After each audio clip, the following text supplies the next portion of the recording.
Hello, everyone, and welcome to this great new episode of the Ubuntu Touch Q&A, episode 160 this time, streamed live on March 8th, 2025. My name is Alfred. I'm sitting on my couch this time, and joining me tonight are... Marius. And Patty. Meow. Yes, that took some time to coordinate, but we'll get better next time. We are professionals. We already did some coordination beforehand by doing rock paper scissors with a delay during the video chat. Yeah. So that's that. I lost. What? I lost. Yeah. That's why I got to do the talking now.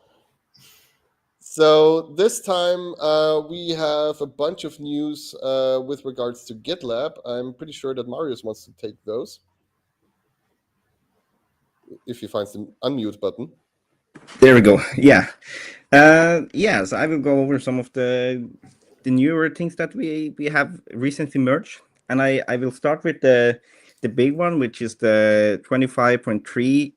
We have renamed the framework from 25.3 to 24.04, which finally will be the final framework name. And same goes for templates and policy groups. For those that makes apps, this now means that we can start developing apps for those. This is for Noble or 2404. So yeah, that's gonna be really nice. We have some Qt 6 support. Qt 6 support for Lumari UI Toolkit, for Content Hub, and various other components too. And also we have set up, so now it builds both the Qt 5 and the Qt 6 version. There's also some fixes to tests. There are some fixes for Halium build tools. There is one interesting one, which is a new added device, which is the Rabbit R1. Also the Volaphone Qantas and tablet has been added. And there has been some new upstream releases for Ophono. There's been some UDEV detect module has been enabled. Yes, I want to take that one real quick, because that one is related to USB-C audio on the device. So the idea is that goes hand in hand with disallowing Pulse Audio to load the ALSA module for the internal card. So porters out there, if you experience any issues with Noble and your audio card, please raise your hands, and not for in front of the laptop, but raise your hands by making us notice that something is wrong here.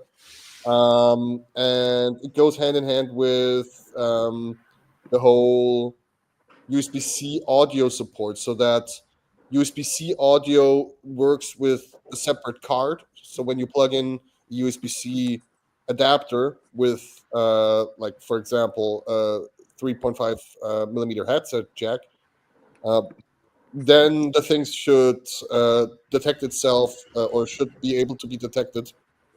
And coming up is also, which is what I'm working on right now, which is not finalized by any stretch of the imagination. I'm still figuring things out here. But making sure that call audio also works through USB-C. That involves a little bit more trickery. That involves loading a few additional modules during runtime and setting up the routing. But in the end, the result should be that USB-C audio should also work in calls. Right now, it only works on Noble using multimedia, so Media Hub, and playing back MP3s and WAV files and OGGs. But that's about to come. Yeah. So let's continue with this list.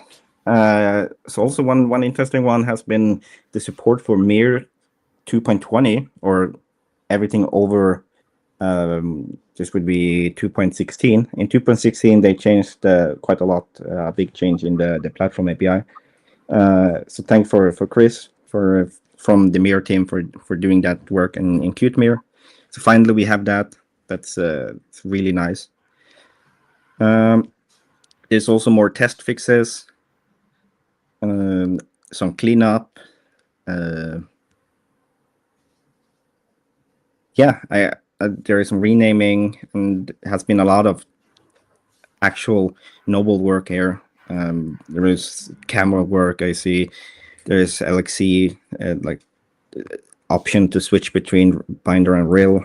There's a lot of cool stuff in here, and also one which is a checkbox to show the password in the Lumeria Online accounts, which is also really nice.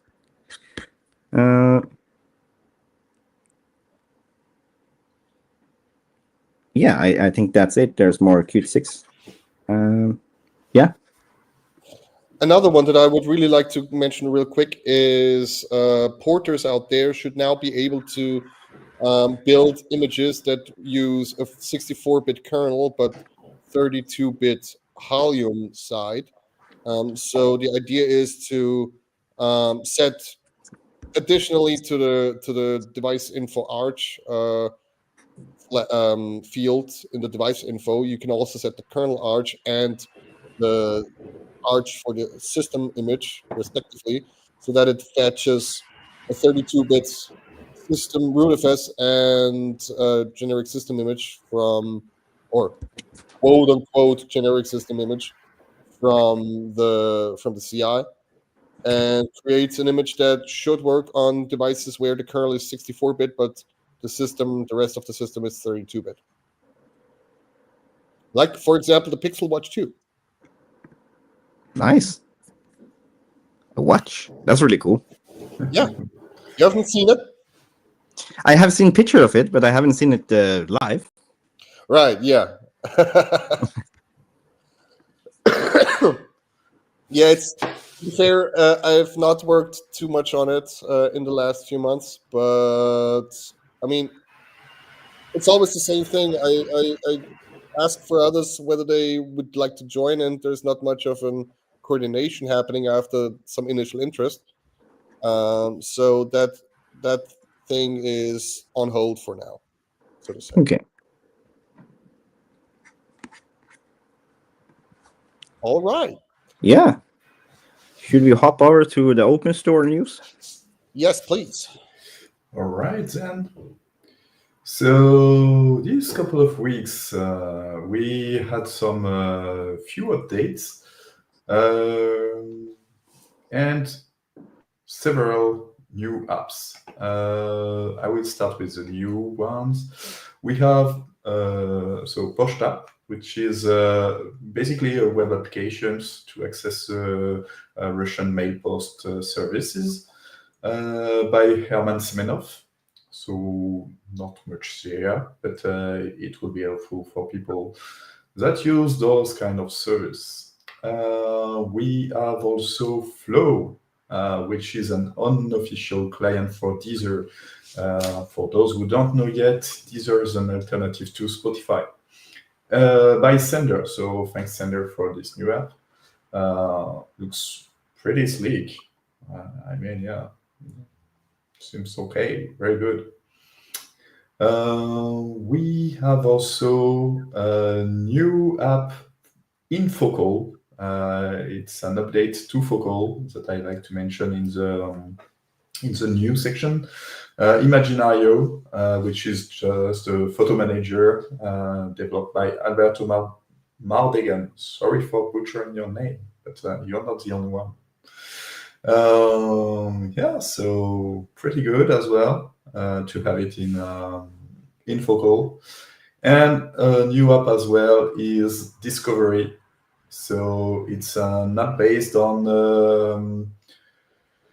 what is called an API by the French government, allowing you to evaluate your CO2 emissions, CO2 footprint or fingerprint or whatever. Yeah, looks pretty neat. I like the design.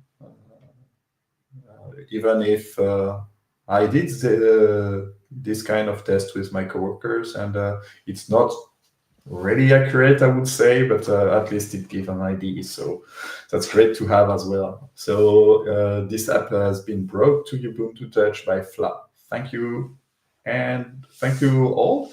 And now we will see the updated ones. Let's start with UPower indicator. So this is a fork that has been updated by Pavlo Rudy. So just a new update recently. Thank you for maintaining your app. Farlan also a planner for public transportation in Netherlands, I think, but I'm never sure. Or is it? In No, Germany? it's Germany, yeah, by Luxus. So recent update. Yeah, I mean, Focal, it was already available in Focal previously. We have also SingSing that allows you to share your files immediately wherever you are, just by the browser, by Terence. So thanks, Terence, for updating the app. Yeah, so it's been good. Very useful app. And we have also the time management beta, which I don't understand the fork because it's not the same developer as previously, but it's, I'm not sure it's the same. Yeah, it's not the same developer, but it's the same app. Don't know what happens there. Maybe some clarification would be welcome. And the terminals that has been updated for some translations. And I guess this is a roundup for this time. Very nice, very nice. I just saw the terminal app update, and I had to update it because we all love our terminals, right? Yeah, of course. That's the first thing people ask me when I talk them about Ubuntu Touch. They say, "Yeah, can we have the terminal?" Yeah, of course we have the terminal. Here, have some pseudo powers. This is a real Linux. We have root power. Yes. And don't get us started on the read-only file system, please. Thank you. Yeah, read-only is for convenience, stability. Yes. All right. So we should head over to the sponsors. What should I say? Should we do another? Rock paper scissors to choose who is going to do them? Let's say it's Marius. Oh no, where is he? Where is Marius? Yes. He's in the kitchen. Ran away. Probably having some food again. Yeah. Well, no, I lost the first one, so I will do this one. Okay. Yeah, just let's roll the banner. So we would like to thank our sponsors: Smooth, VoLTE, Pine64, Weinstein, DigitalOcean, Netlify, Odoo Community Association, Private Internet Access, Gartner and Associate Consulting Incorporated, Tixia, GitLab, Cloudrun, CodeLutin, and Gandhi.net. Thanks a lot to our sponsors. It's really nice to have you around, because without you, no light, no server. Exactly. And we also thanks our patrons, because we are community based after all. So yeah, people give us money, and we are really grateful for that. So today we thanks Aethil, Adam Avelka, Conspy, Daniel Franchak, Heather Ellsworth, Rosie-Andrea Escoa, JT, Caleb Clark, Kenneth Drew, Linus Room, Luigi311, Marty McFly Jr., Michael Kenner, Mr. T10001, Omegus, Pavel Armost, PK, Robin Hood, Rondius, Spendia Hose, Taffitson, Will Atwood, and randomly we selected this time 5 people that donate a bit less than those guys, amazing guys. Jeremy Smith, Magna, Gulikstad, Schwensen, sorry for that, Merad, Paul Taylor, and Witch Pixels. Thanks everyone for donating. Thanks a lot. Even if it's a couple of euros, it's really appreciated, and it serves us well. There you go. If you want to donate as well, you can go to ubiports.com/donate. We have several means to do that. Most of our Patreons are from Patreon, but we have also some people from LiberaPay and some smaller donation elsewhere.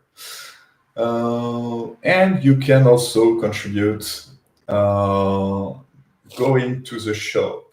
And yeah, sorry for that. I need to fetch my line because I had a good one.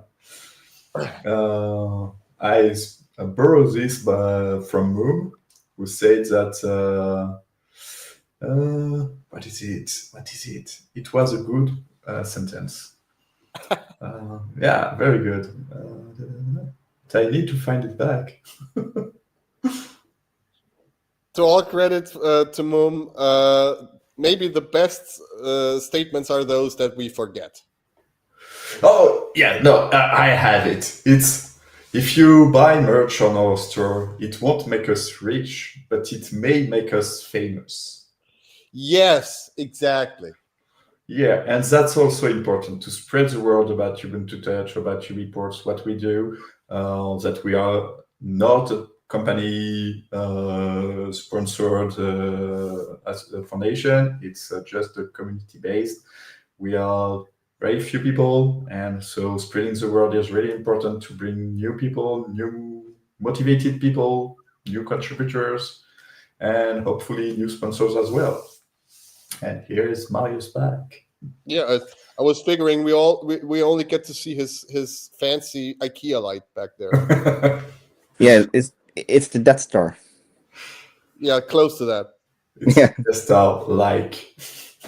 Yeah, that's the only reason why we bought it. That's a good reason. That reminds me of that one Austin Powers movie, the third one, I believe, where they were running around with the fake Godzilla running around on like stuck on a car, gigantic Godzilla, and they scream around, they yell, "Oh, this is Godzilla!" And the other one, "It might look like Godzilla, but because of international copyrights, it's not." Yeah, that's probably why they call it something else. I don't know. It's some Swedish.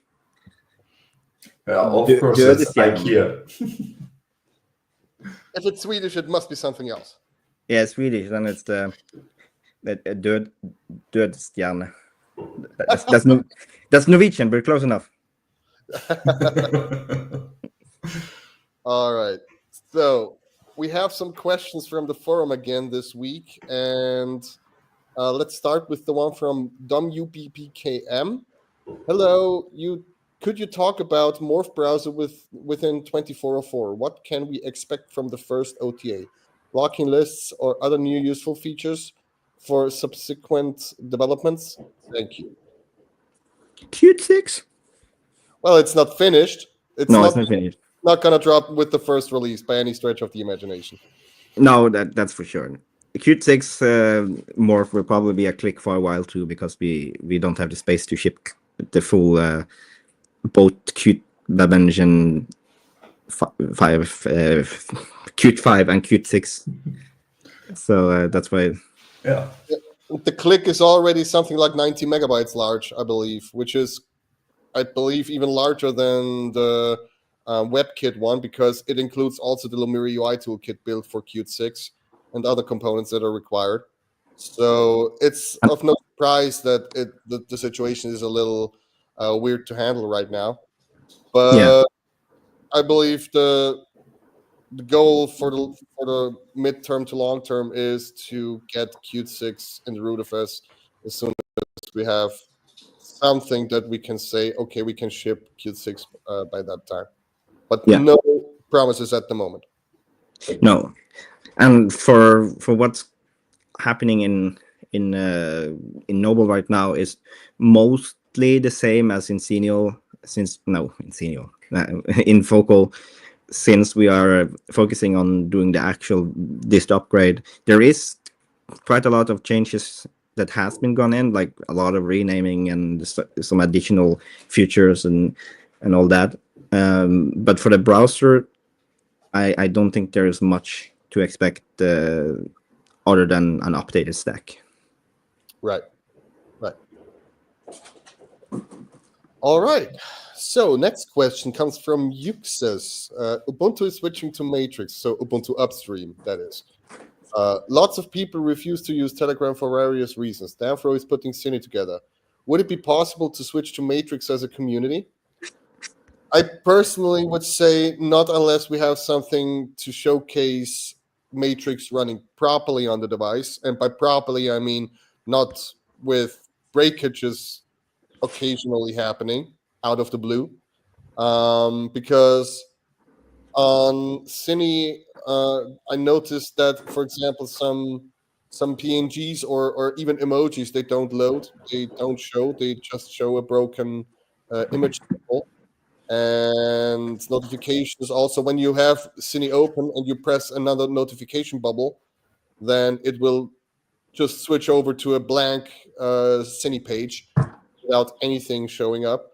And teleports has been working very well for us. So not unless we have something that really works stably. Yeah. Again, the keyword is stability. We want something that is consistent and that we can predict the behavior.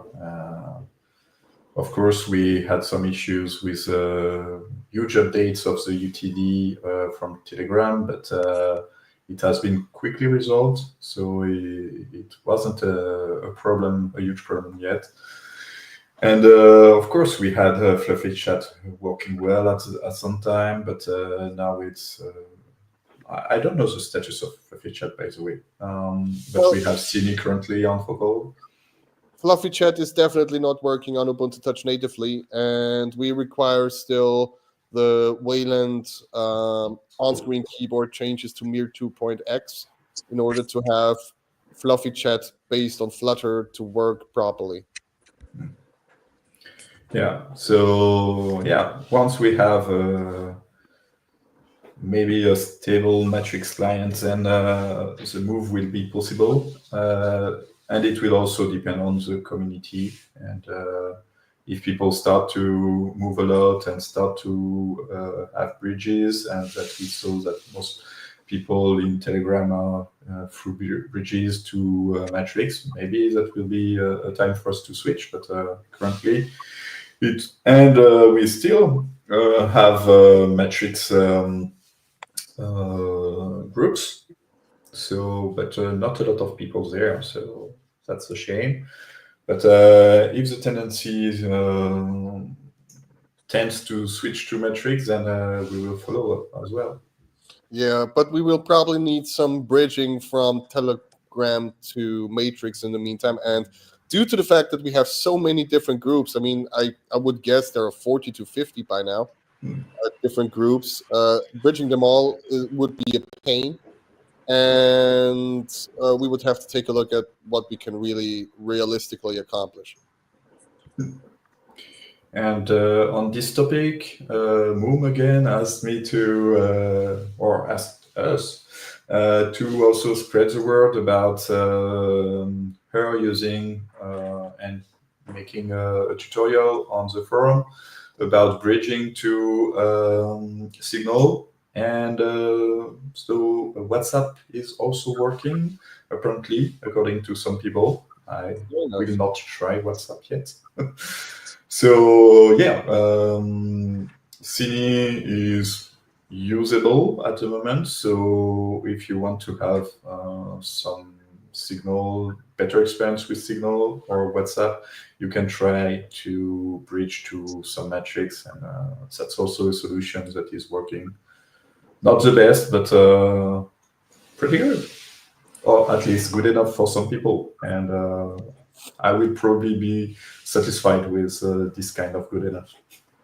Right. All right. Next question comes from Alagiri. At Ureports News, what is the status of UT Next 2404?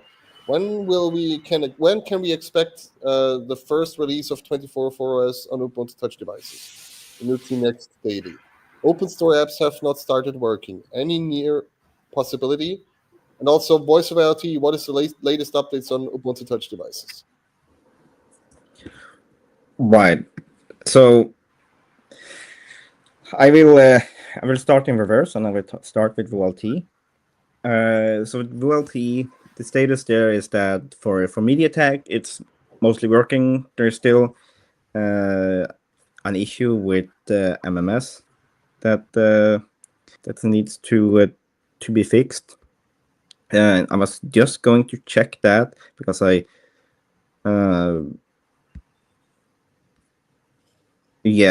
think that still has the MMS issue. For Qualcomm devices, I gotten further on that. It now doesn't crash, but it still show up as well. Sometimes when you call it, it's fine, but when you call it shows up as twice. So there is still some issues there. The SMS backend has been put in, so that one is moving forward. So that is coming, and it probably coming sooner than later now because we are so close around it. At least a test beta version where people can try it out and disable it if it doesn't work. But at least to get some feedback and some tests around the world, because we know that the VoLTE standard is a standard that no one follows, so it's not really a standard. And some is whitelisting and some is gray listing, and it's a mess. So that's why we would like to do some bigger world testing, and it will be interesting to see how this works in countries where 2G and 3G has already been shut down, like the US and India. I think that's going to be a huge boost for Ubuntu Touch to get those markets that can also use Ubuntu Touch. Indeed, exactly. And the first question, what's the status of 24.04, is that we are getting really close to a release, but there's still a couple of things that, especially the app situation.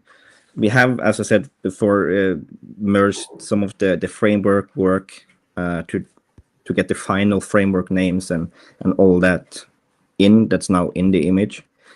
But there is some issues with the OpenStore not allowing to install some framework. So I've been looking at that issue, and I think I found a fix for it. But yeah, I think that's really the main issue right now. But we would really like to get on the daily builds enabled as soon as possible, and also get out on RC as soon as possible, so people can try it out and report bugs and yeah, like me, for example, I use it daily, and I haven't noticed any issues yet. Like there's the normal issues with that we have on Focal, but there is not a regression. But I also am not really a, what should I say, power user, because I'm mostly at home. So and I I use the phone a lot, but probably not as much as some other people, especially at my age. But yeah, that's the status. All right. I won't give any timeline because it's really unknown, since we are working with multiple components, multiple teams, and there's also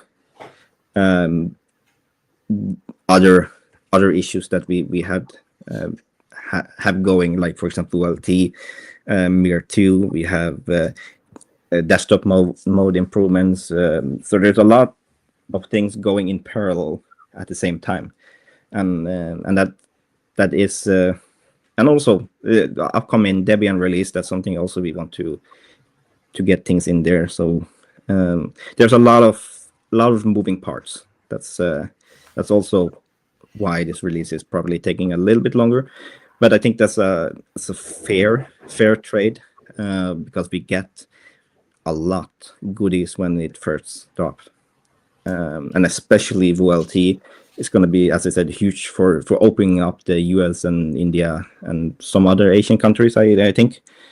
That's going to be really nice. That's going to be a huge boost for the whole Ubuntu Touch community. Yeah. Right. Yeah. All right. Absolutely. Yeah. The next question is from Shadan. When is there going to be an update? And is there going to be more device compatibility for Samsung and Xiaomi devices? My first answer, I want to answer this first, is that's something that how it is put is not very nice. We are not a company. We are doing what we can to make the best with the person we have, with their time and availability. So when there's going to be an update, it will be as soon as it's ready. It's always this kind of answer because we are such a small community and we cannot plan for this and have a set date in stone. So that's the first answer I wanted to do. And for specific devices, we don't take this kind of answer on this show. But you wanted to add something, Alfred? No, the only thing I wanted to say is Samsung and Xiaomi, if they make porting more easy and more like accomplishable by providing unlockable bootloaders and not standing in the way of custom ROM communities or custom OS communities rather, then things could look differently. But right now, no. And I think Samsung also is extra hard because of their use. They don't use fastboot. They use the what was it called again? Heimdall, yeah. And that protocol itself is it just complicates things a lot. Right. I see a question from live chat here, which I would like to take. Yeah, please. Question about snap support in 2404. Is there a way to edit manually? Currently running it on my Pro 1X. Actually, it's shipping by default now in 2404. So when you run 2404, you can enter the terminal, enter your PIN or password, and then just sudo snap install away whatever you want to install. And I've also tested, not on 2404, but on 2004 recently, some KDE apps, and they all work pretty smoothly considering that they're not like optimized for our environment, but the drivers are working. Everything is just putting itself together nicely. I've tried some breakout games and some mind training tools, which happen to work pretty well. They are Qt based, so it should work by default. And yeah, so that's something you can look forward to. So basically all those 200 and something apps that KDE releases should be working because they are releasing them as upstream on the Snap Store. So you should be able to get those KDE apps that you really want to have on your phone or tablets with not much of an issue. Also, there's also this one. Also, is there a way to run new Android OS on Waydroid?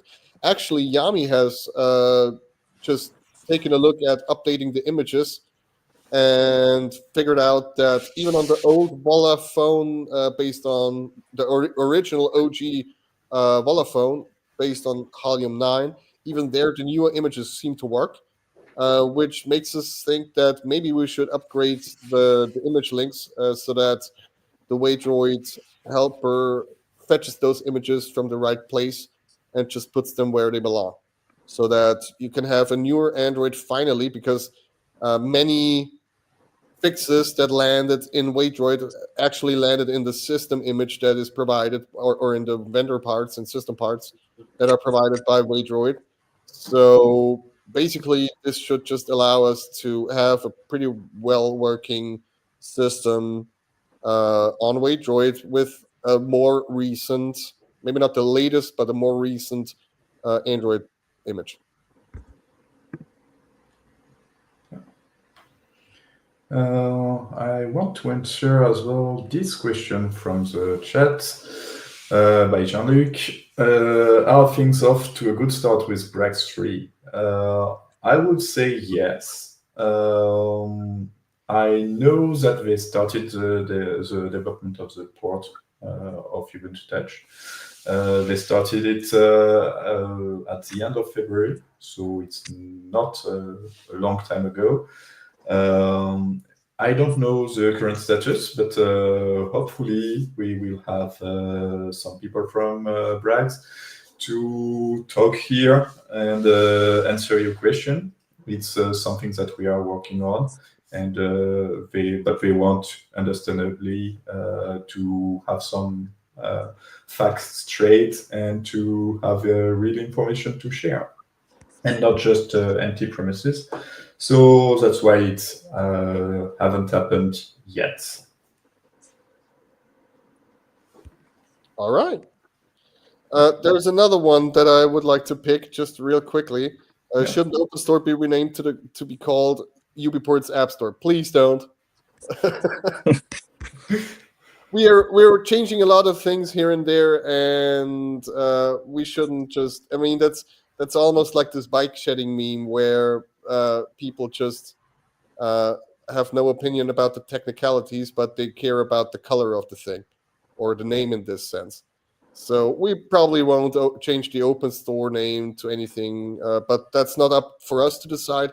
That's up for the OpenStore team to decide, because your host, the OpenStore is not officially run by the foundation, so it's a community member that runs the OpenStore and that has the servers. So that's graciously put there for us to use. So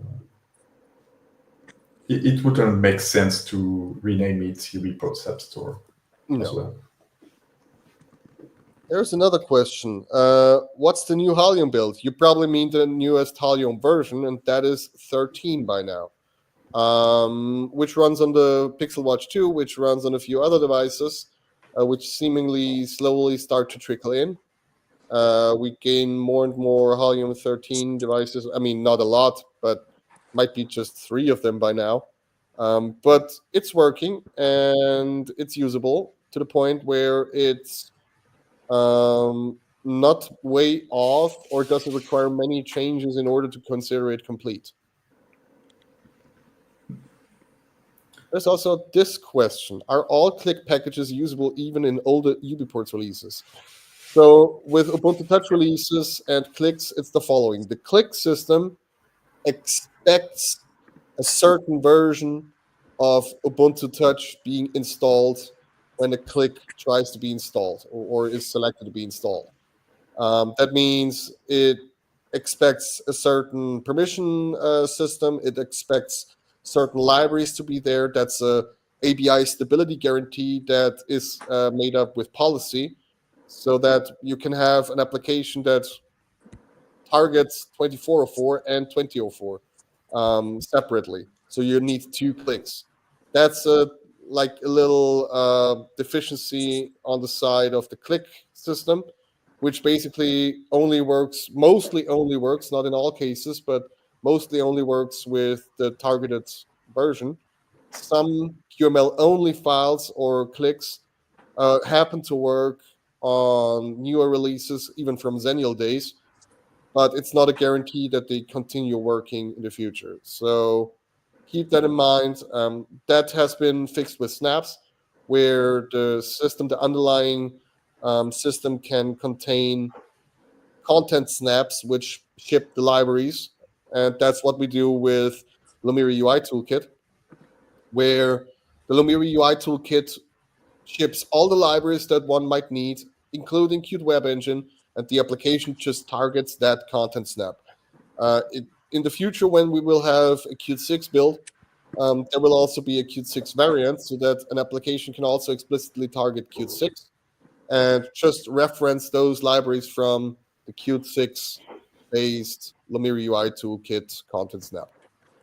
But on clicks, it's basically set in stone, and basically the system, the operating system on the device dictates whether the thing is working with the click or not.